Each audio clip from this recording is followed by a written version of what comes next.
On my way out this morning to run some errands, I was thinking about how I used to be like clocked in at my jobs, and for the most part of the day, of course, you know,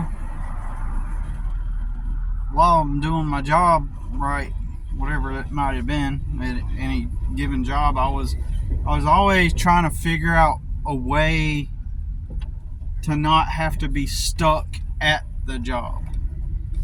And I was always in this mindset that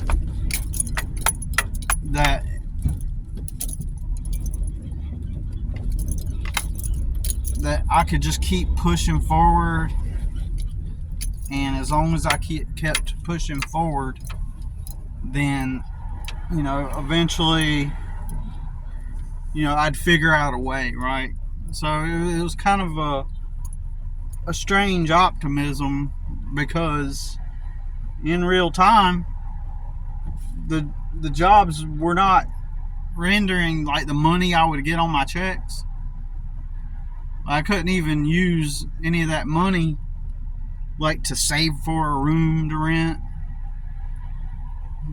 You know, I could never get a room. I could never have things.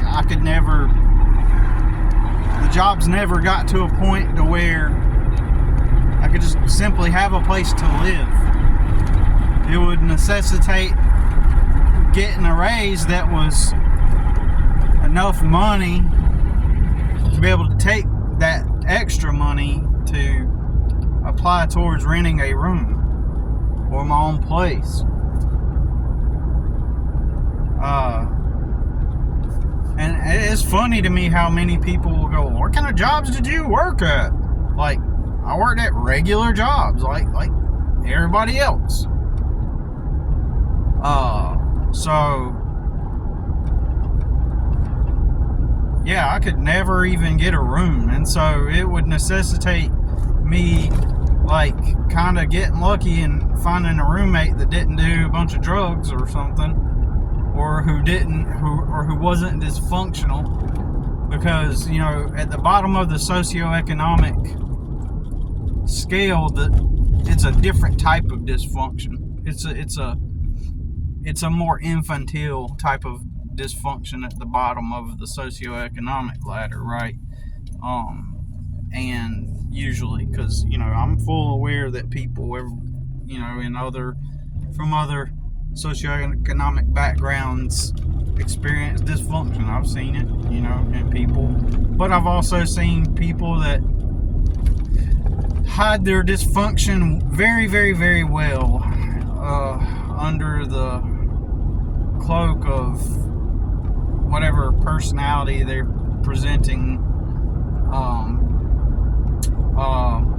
or, you know, probability would state that there are clusters and certain types of people that don't experience dysfunction, or it's very minimal, right?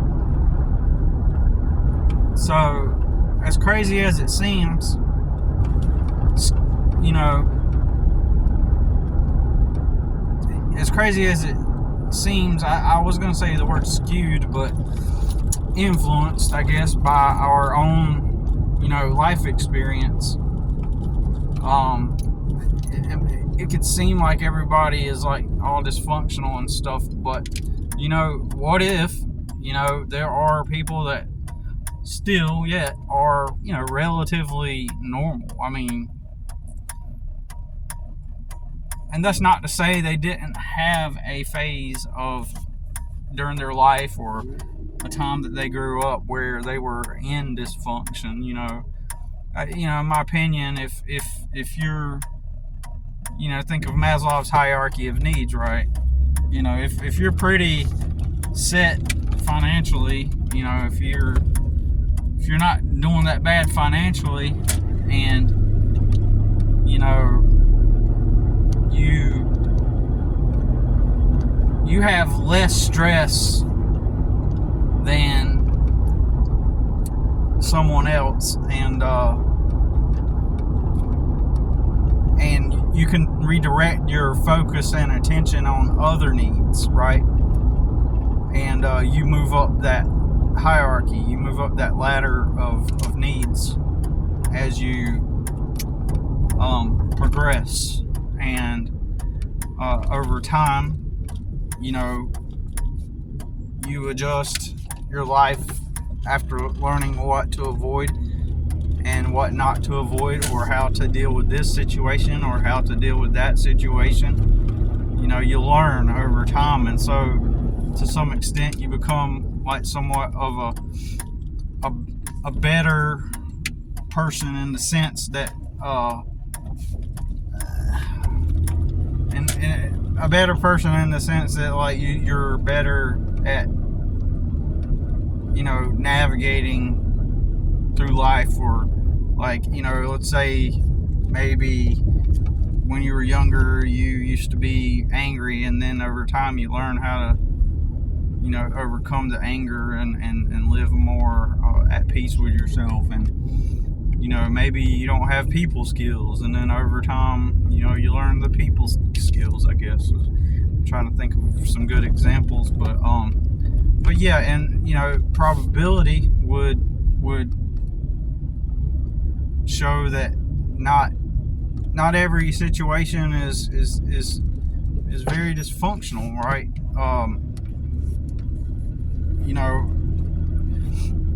At least not at all times, right? And you can come out and grow out of it. And I would like to argue that for myself, for example, I gotta stop this video for a minute and I'll get back with you.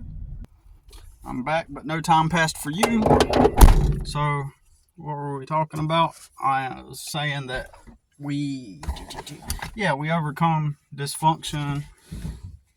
We learn to adjust and learn what not to do.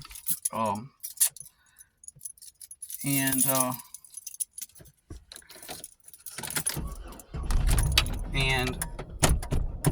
we learn to get better through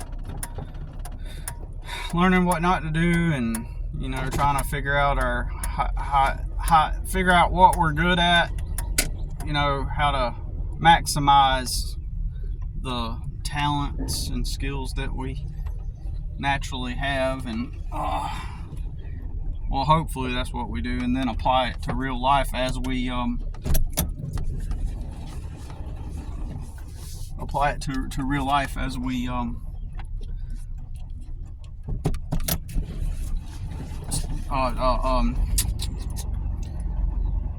grow and move forward. That's why I have been saying for a time now that I personally believe that all the internal stuff, for the most part, I've had so much experience that I believe that, don't get me wrong, there's always stuff that you can learn, and you're always going to be on a path to healing and bettering yourself. But you can arrive to the point where you're okay. You know what I mean? You've overcome the anxiety, the depression, and you figure out what are the things that one needs to do to get out of the negativity, anything that you experience that is negative. And some people, they just don't do that. They just don't attempt to progress out of it, and what happens is they get stuck on the negative thing, right? Because it feels good. In a twisted way, people become addicted to their own negativity, and so they become addicted to their own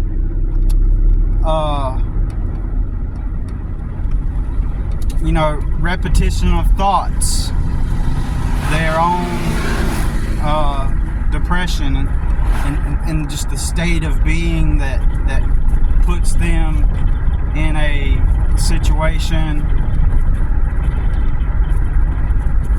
where they're addicted to their own cortisol. Cortisol, the stress hormone, is addictive. And so that's why people remain stuck. So personally, I believe, just don't get me wrong, I'm still haunted and feelings wise affected by things that have happened to the past, from the past. And I think what triggers that is not those events themselves or those things themselves.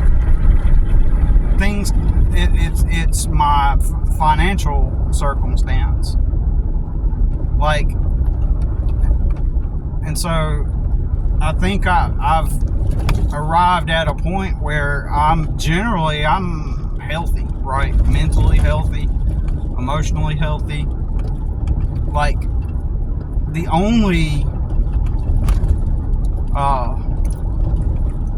and you can consider yourself healthy and still experience like flashbacks or triggers from trauma, right? You can still consider yourself healthy because now you know what to do with it, if that makes sense. You know what to do with it, and when it comes up, and eventually over time you train your brain to respond. Like, if I get anxiety, sometimes I'm at the point where if I have anxiety coming on or depression, instead of it sneaking up on me, which it still does sneak up on me at times, I've trained myself to become aware instead of it happening, and then next thing you know, I find myself in and having an anxiety attack. You know what I mean? Like, or just general anxiety, right? I still experience lulls that create within me apathy and depression at times, right? I still experience like that. I'm also consciously aware that being in those states are a result of various factors. The stress of circumstances will render that state. So stress will create, financial stress will create the physiological conditions to bring back old triggers, old memories, old things that got me here in the first place. So it will trigger those things, because why if I'm under financial stress, how does that relate to things that happened in the past? Well, that's what the body remembers and the mind remembers. It remembers and it knows the things that used to affect it, right, from a stress standpoint. So it has to bring those old things back up in order, as a defense mechanism, in order to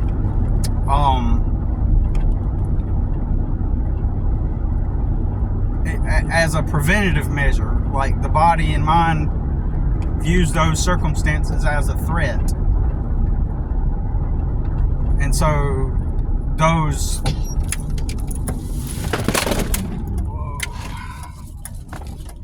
things flash back. I'm actually trying to hit a couple of yard sales. Like, I need a couple things. Like, check this out. I'm sorry to get off topic, but I needed a battery charger, and I was going to go to the store and get one.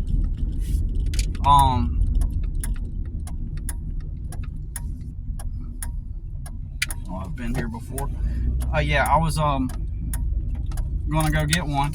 Oh, I bought some Wandering Jew here before. It's a plant at this yard sale at this house. Anyways, I've got the battery charger, and they got more plants. I might get some more plants. Don't worry, I'm gonna not impulse spend, but I'm just saying, like, I bought. Anyway, yeah.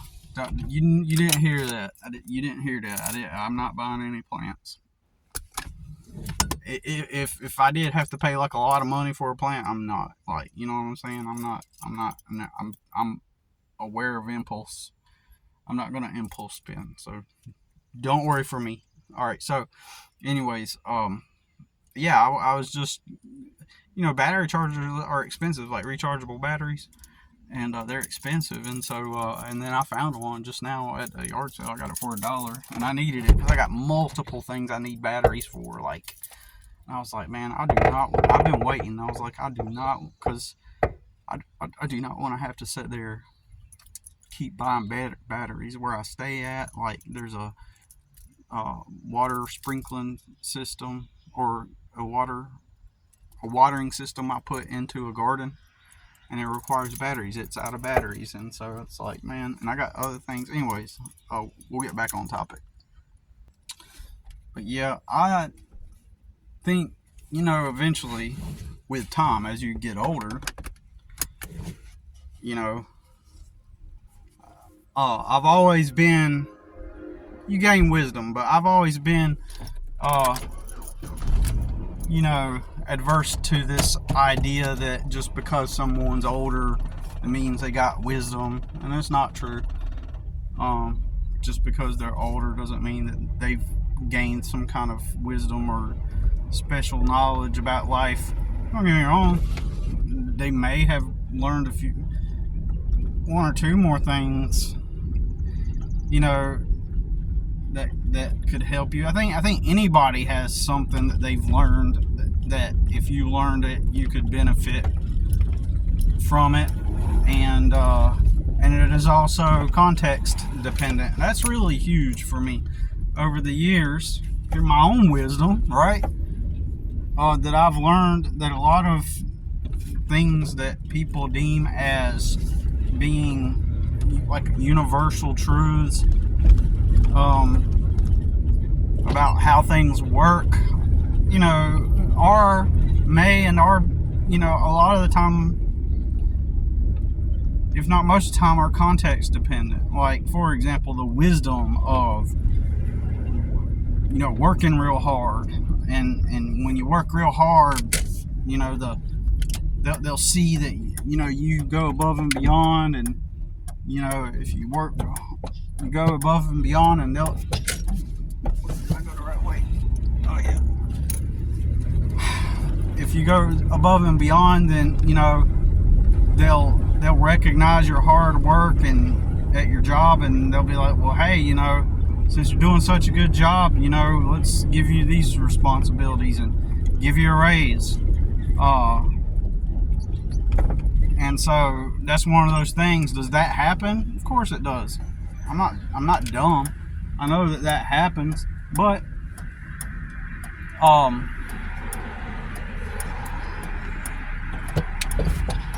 I'm also aware that that's also a context dependent thing. Even if that 80% of the time is applicable. Let's say that 80% of the time that's a universal truth. 80% of the time, right? Well, what about the 20%? I'm like, because I know I showed up at my jobs on time. Oftentimes, when my managers are running late, I'm showing up on time. I'm doing what I'm supposed to. I'm going way above and beyond. But there's this organic energy that needs to exist, this organic feeling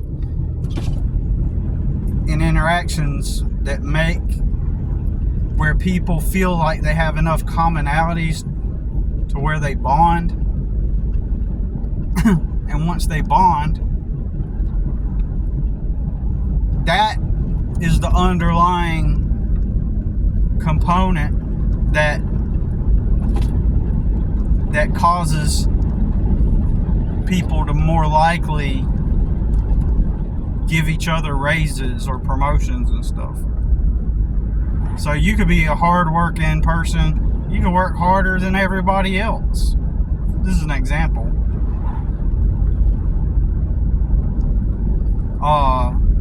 You can go above and beyond and learn all the inventory systems and making phone calls or taking phone calls from customers when it's not even part of your job, right? And you won't necessarily get any advantage from doing that extra stuff if you're not one of the boys, or if your socioeconomic level differs than those who are in charge. You walk into a warehouse and predominantly the managers in charge, they come from average middle class backgrounds or above, and that is their lived experience to be, they live in the cul-de-sac. They've had everything virtually like life on relative easy mode, and never had a real struggle or worry in the world, and now they're in charge of this warehouse, right? But you're poor and you have no money, and you apply, they get to decide to hire you. They are over you, and they're older than you. And you're older than them. They're in their mid-20s, late 20s, and you're like 5 years older than them, right? But because of their privilege, they have access to opportunities to excel above you relative to the socioeconomic circumstances, right? And so now they're hiring you, and now they got control over you, and you've been poor working your whole life. So in their minds, you screwed up. You could have objectively actually worked harder than them in life in general, and whereas their life was almost nearly handed to them, right? And they're above you, and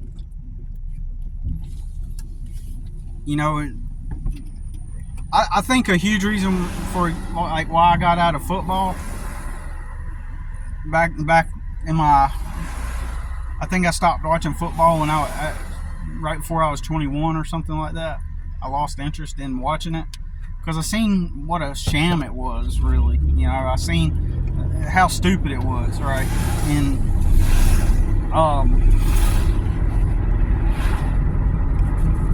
And so I started watching it, and I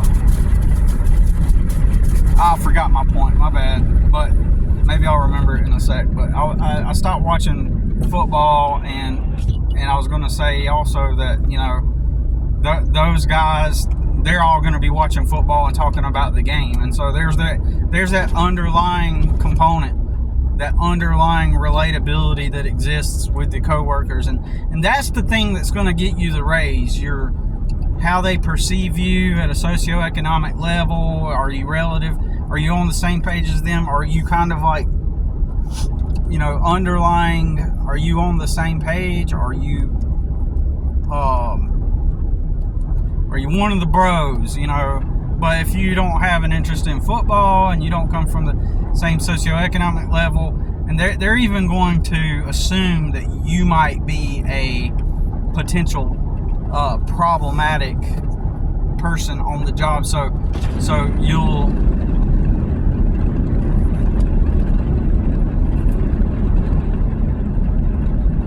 do I got a story to tell.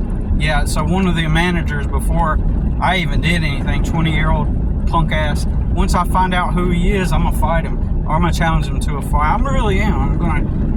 Back then I couldn't do anything about it, but basically he just told me that I better not steal anything from the warehouse, because why? I was poor in my poor truck. He's above me. He's my manager. He's 28. I'm like 32 or something like that, 33. And he's laying down the solid line that, you know, we got cameras in here, so if you try to steal anything, and most people will be like, why'd you even take that? You know, why did you even let him talk to you that way? And it was just me and him in that warehouse that day. And like, why would you? Well, the reason why is because if I had a choice, I could quit right then and not have a paycheck, and immediately, if I didn't pay that child support, my son's mom would have leveraged that against me. It's not a situation where I could have been like, look, this happened at this job, man, I had to tell that dude to suck it, and so I'm gonna look for something else. So give me some time to, like, you know, get work, and, you know, and let me start paying then. Oh no, if I would have done that, because you got to remember, she was looking for any reason to screw me over. So I just sucked it up and said, dude, I'm not stealing anything. I'm here to work. I got a son to raise, you know. But as soon as I find him, because I got to remember his last name, I'm gonna send him a message. I don't believe in fucking with other people's women at all. But if he's got a girlfriend or a wife, I'm gonna tag her in that message. I'm gonna tag her in it. I'm gonna tag her in it. I don't give a. That's blatant disrespect. Like, and it's like, you know, like if I was a kid or if I was in high school or something like that, then like I would have never let somebody talk to me like that. Yeah, I mean, I know people. They'll say, "Oh no, I wouldn't have let them talk to me like that."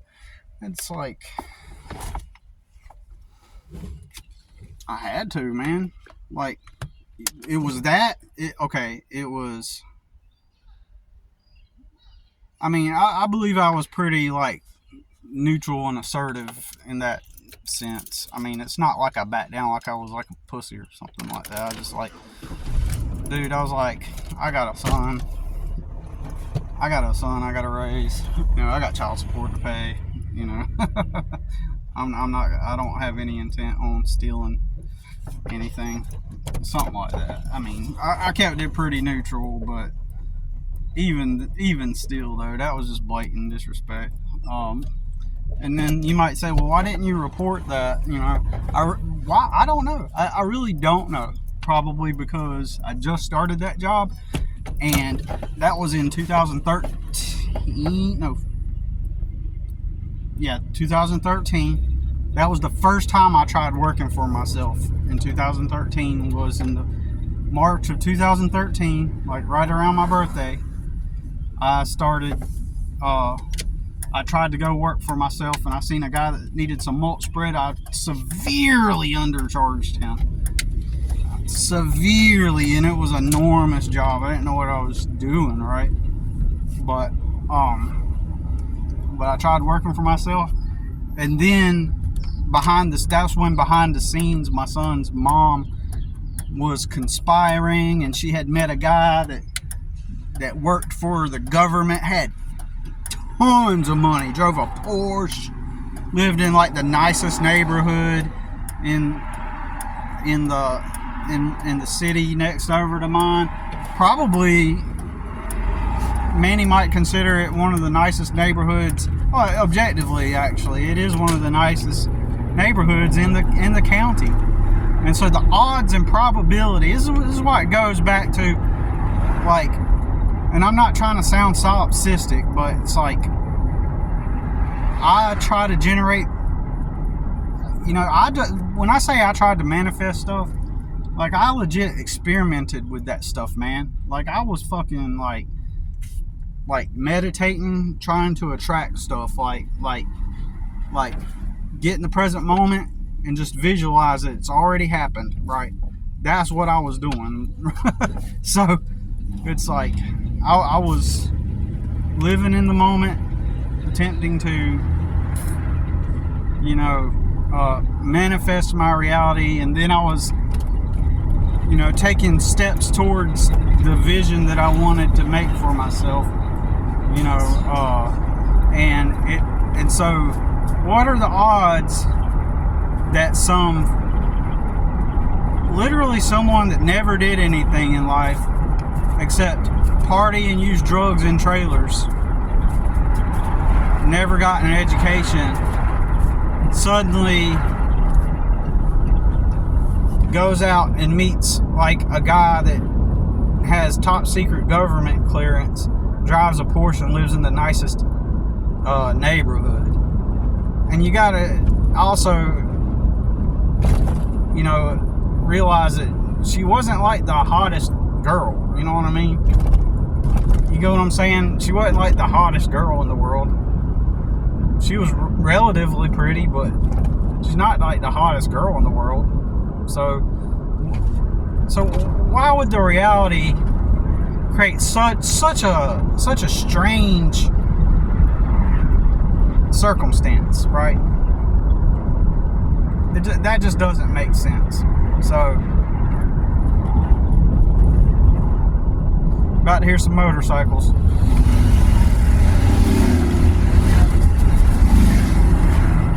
Like, such a fluke circumstance, right? That just doesn't make sense. So, anyways, get back to the wisdom and stuff. Like, I'm gonna try to backtrack the topics. I'm just off the cuff, so if I get off topic, that's why. Anyways, so you go and let me figure out what I was trying to say.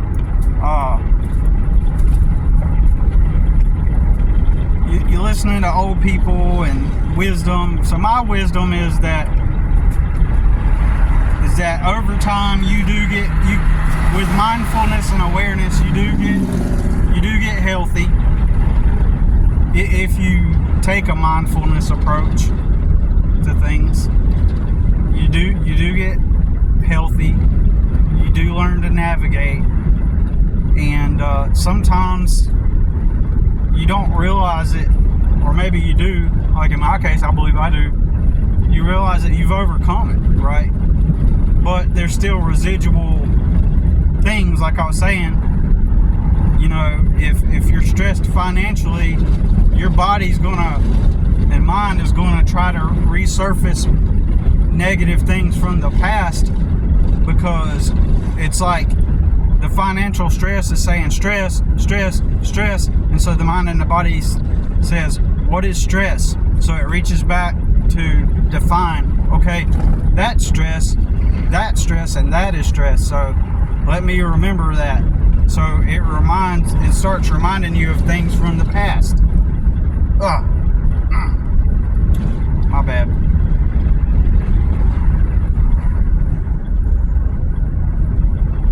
It starts reminding you of things from the past, and so when you experience that, it's not because you're stuck in the past or addicted to the past.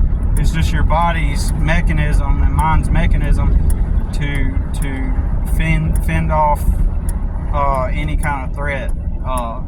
So even today, if I'm talking about the past, then it's not necessarily because I'm like still stuck on the past. Now, don't get me wrong, there are things that I have to be aware of today, potential threats. It's almost like, for example, like where there's always like the looming threat, the potential threat of something bad happening. So there's always that threat of something bad happening. And it's kind of like countries, right? Like we try to be friendly with Russia, but we're aware that they're a potential threat. For example, even if you don't believe that, you still get my point. It's like Iran, they're kind of doing their thing, we're doing our thing. We're not attacking them, they're not attacking us, but we realize that they're a potential threat at all times. So I'm still relatively kind of still connected to things that have been threats in my past. I'm still connected to those, and there's nothing I can do about that, right?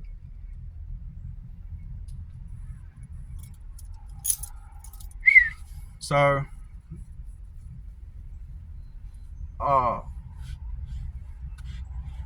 anyways,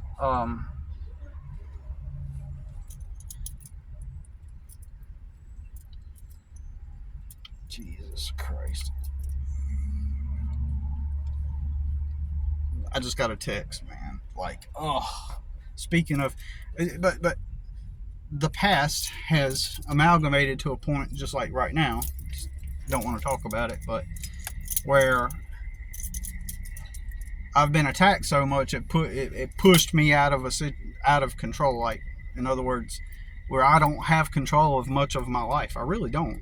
Like, and I know people will argue against that. Oh, well, you can have control. Just go get a job and work at the factory or the warehouse and use your money to take control of your life. As if the job will actually even pay anything, right?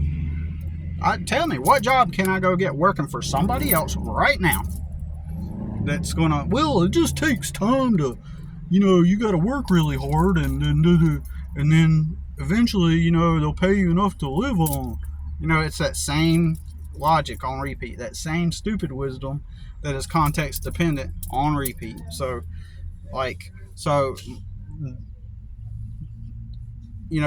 one circumstance can have after effects. So all the legal problems I've experienced from being attacked pushed me, and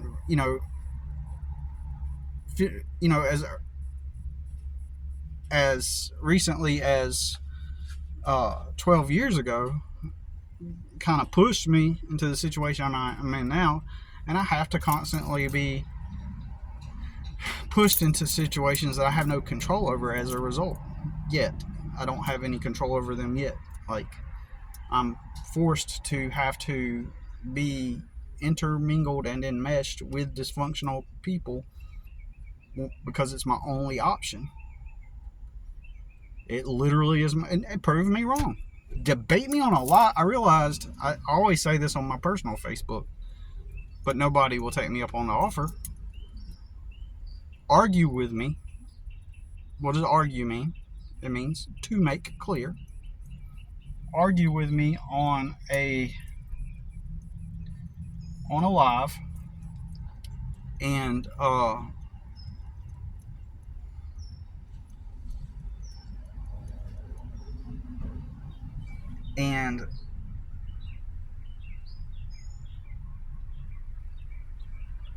because YouTube has a live feature where I can invite people on. I didn't realize that. And prove me wrong. Prove me wrong. Because the reason why I say that is because videos is one-sided, right? Being on video is one-sided. Or reading a post, you get real communication by being able to interact and question people. And I'll tell you my strategy. Even I'm going to use Socratic method, and I'm going to question everything you say for clarity, because I want to make clear what you are trying to say. I want us to get clear and to make clear on what points you're trying to make. I just,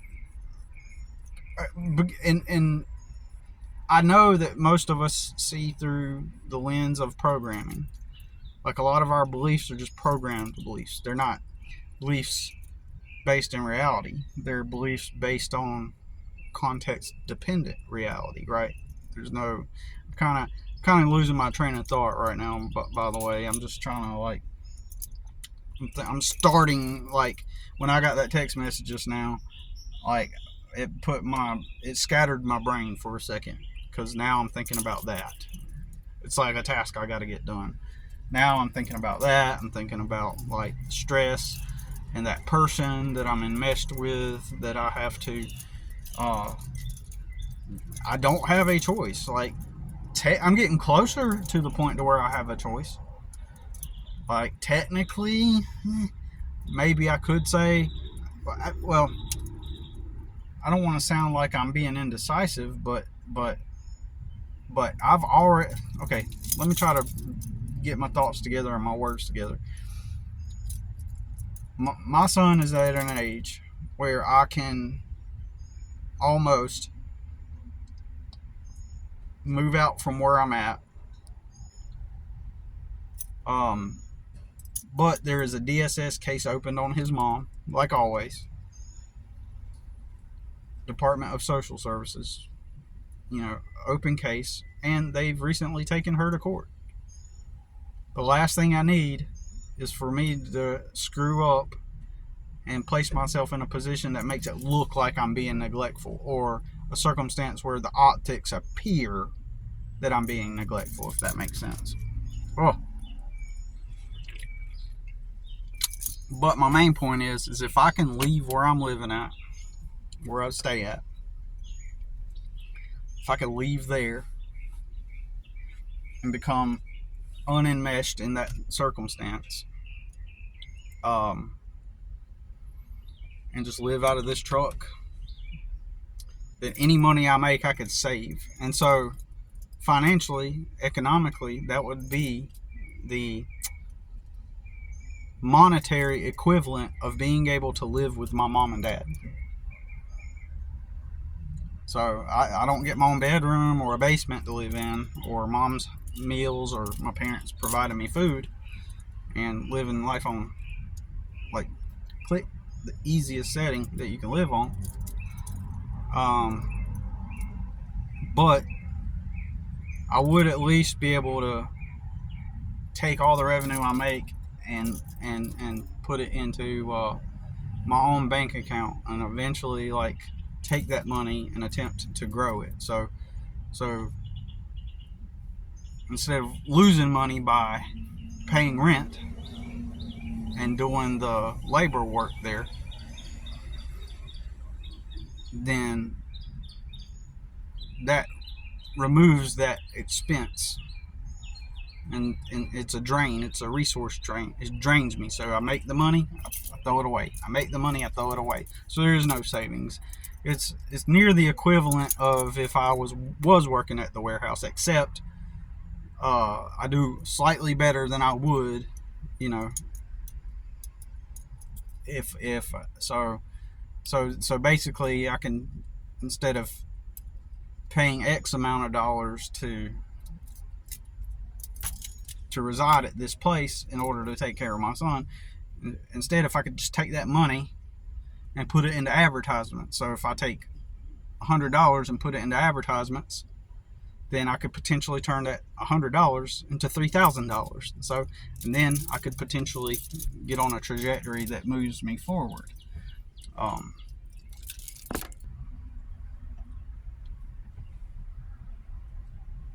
Okay, I'm recording. So,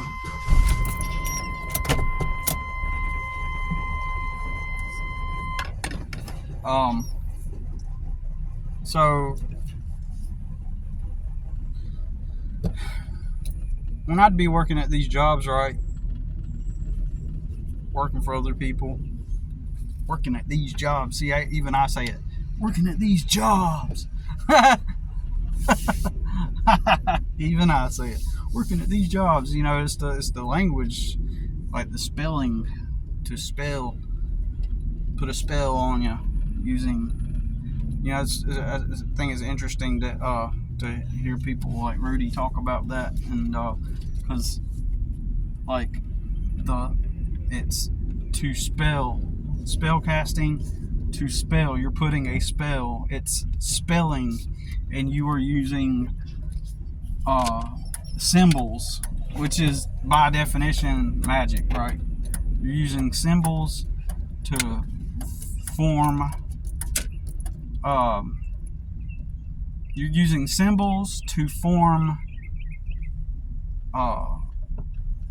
words which create sounds that influence behavior, thought, and perception, right? So when people say, "Oh, none of these jobs are hiring," like that is an example of of programming of the spell, right?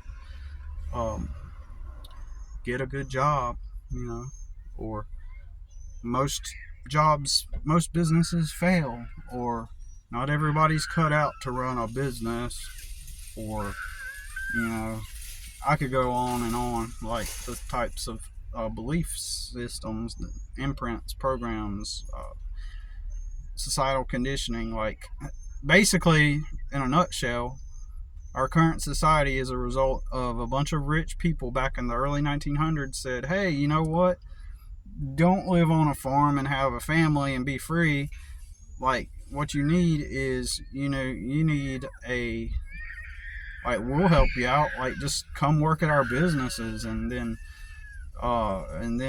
you can have your own home, and you could just do this work in this factory for us and have a home, and that's life, man. You can do good. We'll take care of you, and then over time, over the course of 100 years, which is a tiny blip in history, a tiny speck in history. Now it's all the rich business owners have convinced everybody that the solution, the moral and ethical thing to do is to go work for one of their big businesses and uh, and live your life. And it's even a dream. It's a dream, which suggests that it's a dream life. So they've convinced everyone over the course. It's become so cemented into the consciousness that this is life, to go work for one of your peers who owns a business who just happens to be rich, and so that you can have a dwelling at night. If you are lucky enough to where your position at his company pays you enough to have a dwelling at night. So that is part of the programming. They took us away from freedom, and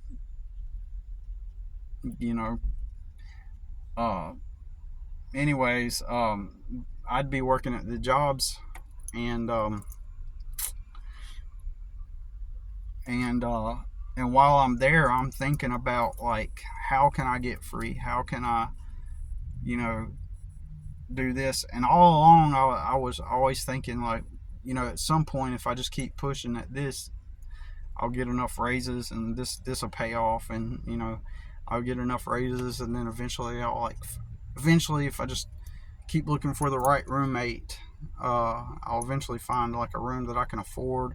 Eventually the job will afford me enough to rent a room, and then I'll have peace of mind. I'll have that. I'll have a place, a dwelling, and then that will lift off the stress of the financial situation. It will lift off that stress, and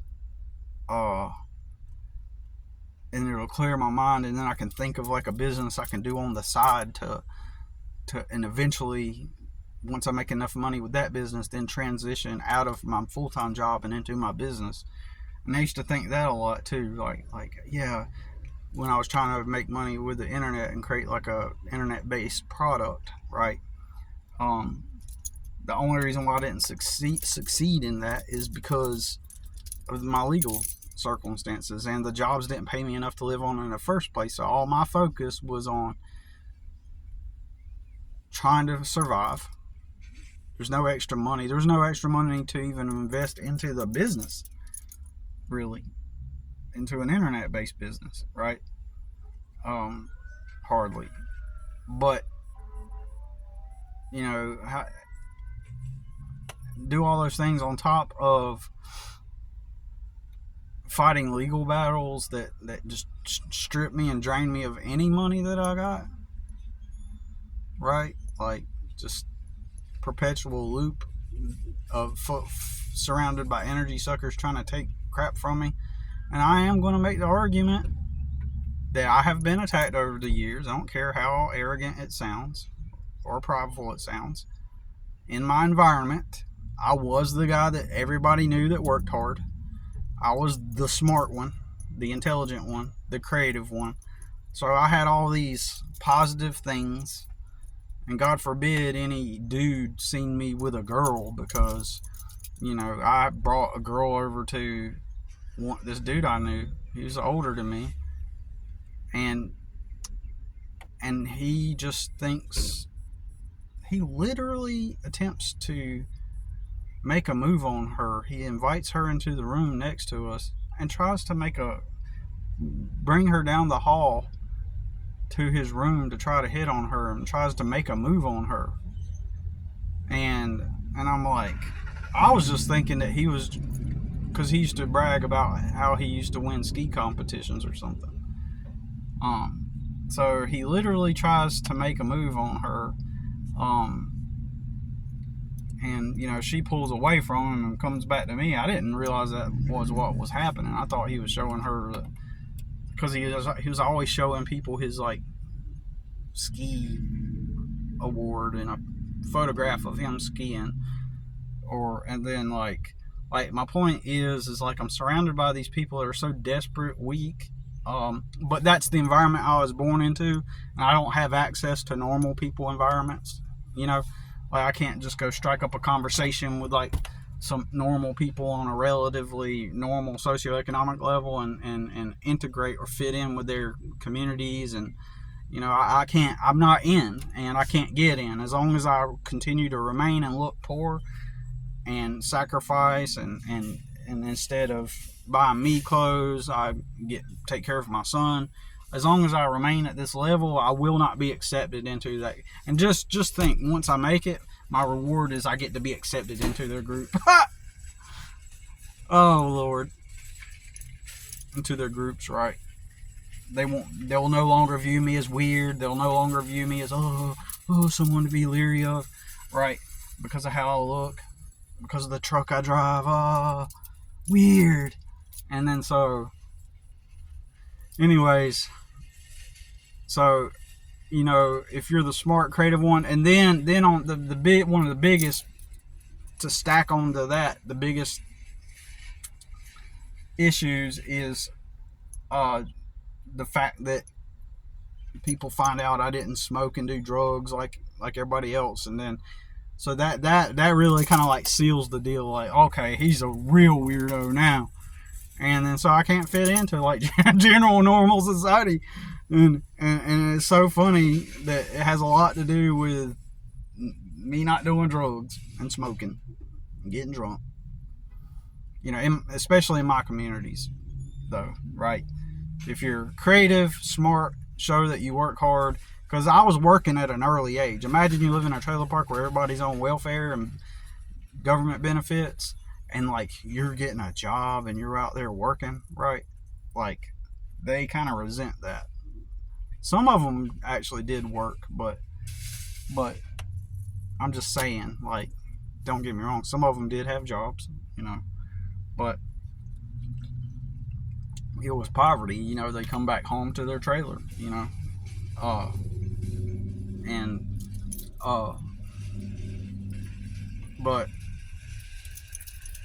but yeah, so you end up getting pushed and enmeshed into cultures, into social groups where people are mostly dysfunctional, and they see that you've got talent, or even just generally you feel good about yourself. This is why you got to go gray rock with a lot of them, because if you show that you are happy or content, or you're in a good mood, or you mostly you're carefree, you just you're cool and carefree, then they resent that, and then that's when they start to swirls in their mind, but they know that you're in a weaker position to them. That's when they start attacking you. That's when they start hitting you.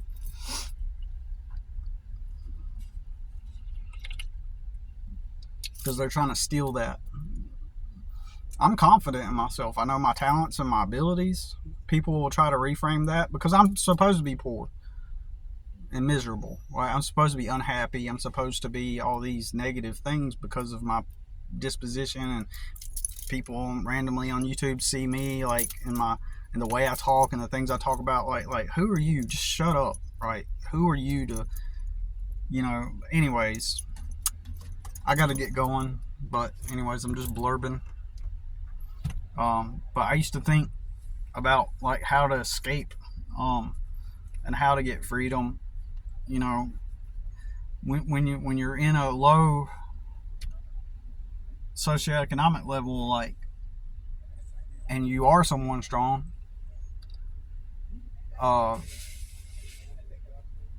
then like you're going to, and you want something more, and you're willing to fight for it. You're going to by default naturally, especially if what the script you're following that they fed to you doesn't work. You're going to look for different solutions. You're going to try everything. You're going to do everything you can think of, even if it sounds silly or stupid.